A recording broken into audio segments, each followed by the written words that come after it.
तो damage control अब बिहार में शुरू हो चुका है। कैसे शुरू हो चुका है? अशोक गहलोत आज पटना आए हैं, उन्हें तो सियासत का जादूगर कहा जाता है। अब देखिए, जो गांठें इस वक्त महागठबंधन में पड़ी हुई हैं, उन्हें खोलने की कोशिश की जा रही है। और खबर यह है कि तेजस्वी यादव के आवास पर अशोक गहलोत पहुंच चुके हैं। अब जिन 11 से 12 सीटों पर फ्रेंडली फाइट की बात कही जा रही है, उस फ्रेंडली फाइट को सुलझाने के लिए अशोक गहलोत पहुंच गए हैं। अशोक गहलोत तेजस्वी यादव से मुलाकात करेंगे और इसके बाद क्या जो पेच फंसा हुआ है वो सुलझेगा, और क्या ये जो पेच सुलझेगा ये वक्त रहते सुलझ पाएगा? ऐसा तो नहीं कि बहुत ज्यादा डैमेज कर जाएगा महागठबंधन को। क्या तेजस्वी यादव मानेंगे? क्या जहां पर उनके कैंडिडेट्स हैं कांग्रेस के सामने, वहां पर तेजस्वी यादव अपने कैंडिडेट्स के लिए कोई चिट्ठी जारी कर देंगे? क्योंकि नॉमिनेशन वापस लेने का वक्त तो अब चला गया है, तो अब यही हो सकता है कि पार्टी आला कमान की तरफ से कोई संदेश कार्यकर्ताओं के बीच में जाए। तो ये सब बातें हैं जिनको लेकर इस वक्त जो विचार विमर्श है वो किया जाएगा। अब देखना यह है कि अशोक गहलोत कितना कामयाब हो पाते हैं, या तेजस्वी यादव और अशोक गहलोत की ये जो मुलाकात है कितनी कामयाब हो पाती है।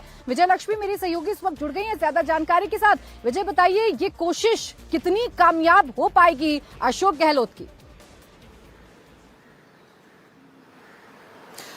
देखिए प्राची, अशोक गहलोत की अगर बात की जाए तो वो जाने ही इस चीज़ के लिए जाते हैं, जादूगर जिस तरह से लोग उनको कहते हैं। और पॉलिटिकल जो उनका एक्यूमिन है या जो एक्सपीरियंस है, वो कांग्रेस के अगर आप कहें कि सबसे एक्सपीरियंस लीडर्स में से एक हैं। और कृष्णा अलावरू इस तरह की बात कांग्रेस के नेता जब तक करते रहते हैं कि अगर उनकी जगह कोई और एक्सपीरियंस्ड कद्दावर नेता लालू प्रसाद यादव से बात करता तो शायद नौबत यहाँ तक ना पहुँचती कि लास्ट मोमेंट पर 11th आवर पर बैठ करके आप एक दूसरे से बातचीत करें या नेगोशिएशंस जो हैं वो करें। बहरहाल 5 सीटें ऐसी हैं प्राची जहां पर कांग्रेस और राजद के उम्मीदवार आमने सामने होंगे। इसमें कुछ सीटें ऐसी हैं जो नाक का सवाल है, जो परंपरागत सीटें हैं, इसलिए कांग्रेस या दोनों पार्टीज जो हैं वो कह रही हैं। और 4 सीटें ऐसी हैं जहां पर सीपीआई और कांग्रेस पार्टी के उम्मीदवार आमने सामने हैं।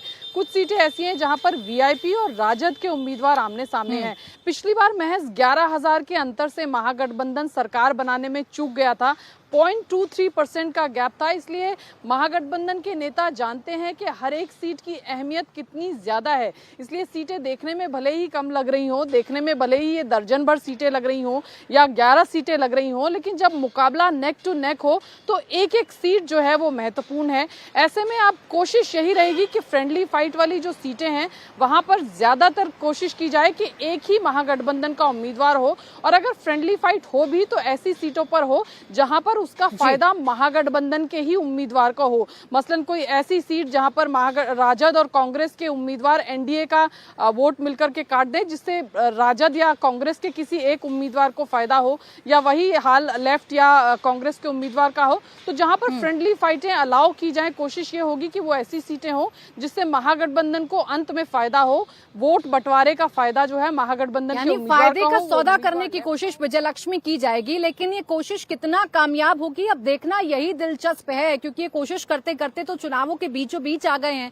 अब छठ का त्योहार है और छठ के त्योहार के बाद महज 7 दिन का वक्त रहेगा पहले फेज के चुनाव के लिए, और उससे पहले तक अगर ये गुत्थी नहीं सुलझती है तो बड़ा नुकसान, बड़ा डैमेज कांग्रेस को हो सकता है, महागठबंधन को हो सकता है, आरजेडी को हो सकता है, और जो सत्ता में आने का सपना है शायद उस पर कहीं ना कहीं डेंट लग सकता है। रवि जी, अब अशोक गहलोत आए हैं जिन्हें सियासत का जादूगर कहा जाता है, वो आएंगे, वो बात करेंगे अगर तेजस्वी यादव से, तो कोई उम्मीद आपको लग रही है कि जो फंसा हुआ मामला है ये सुलझेगा या ये एज इट इज ही रहेगा? नहीं, निश्चित रूप से अशोक गहलोत का वो सीनियर ऑब्जर्वर की हैसियत से वो आ रहे हैं। निश्चित रूप से कांग्रेस राष्ट्रीय पार्टी है, ऐसे में वो तमाम अपने जो महागठबंधन के जो पार्टनर हैं उनसे वो बात करेंगे मिल बैठ कर। तेजस्वी से तो बात होगी ही होगी। तो ये देखिए, डैमेज कंट्रोल की जो बात हम कह रहे हैं वो उसको समझना पड़ेगा कि हर जगह से चिट्ठी निकल के जा रही है। आरजेडी की ओर से जो भी जिस तरीके से जो बागी हम लोग बात करते हैं, बागी जो प्रत्याशी खड़े हो गए, उसके लिए भी चिट्ठी निकलने शुरू हो गई है। कल से भी 1-2 चिट्ठियां निकली हैं, आज भी चिट्ठी निकलेगी। अब वो आए हैं तो निश्चित रूप से यह जब डैमेज कंट्रोल की जो बात है वह कंट्रोल होता हुआ दिखाई पड़ेगा। और इसी लिहाज से, और कल एक बड़ा प्रेस कॉन्फ्रेंस भी होने वाला है जो महागठबंधन इंडिया ब्लॉक का संयुक्त ज्वाइंट पीसी होगा, उसमें आपको सारा कुछ बताया जाएगा कि कैसे जो है चुनाव में हम लोग ज्वाइंटली जाएं, मजबूती से दिखे, और सारा कुछ सब कुछ आपको कल आपको दिखाई पड़ जाएगा। यानी लग रहा है, उम्मीद है आपको कि सुलझ जाएगा? निश्चित रूप से सुलझ जाएगा। नहीं सुलझेगा तो ये कि जो आप पहले हम लोग देख रहे थे कि चीफ मिनिस्ट्रियल फेस आपको तेजस्वी यादव महागठबंधन में दिखाई पड़े थे, तमाम सर्वे बता रहा था। तो ऐसे में इन दिनों जो एक सप्ताह के भीतर जो हम लोग देख रहे हैं दरमियान, वो पीछे की ओर चले गए। चुनावी के लिहाज से। तो ऐसे में उनको फ्रंट फुट पर अगर खेलना है तो निश्चित रूप से ये सब करना पड़ेगा उनको।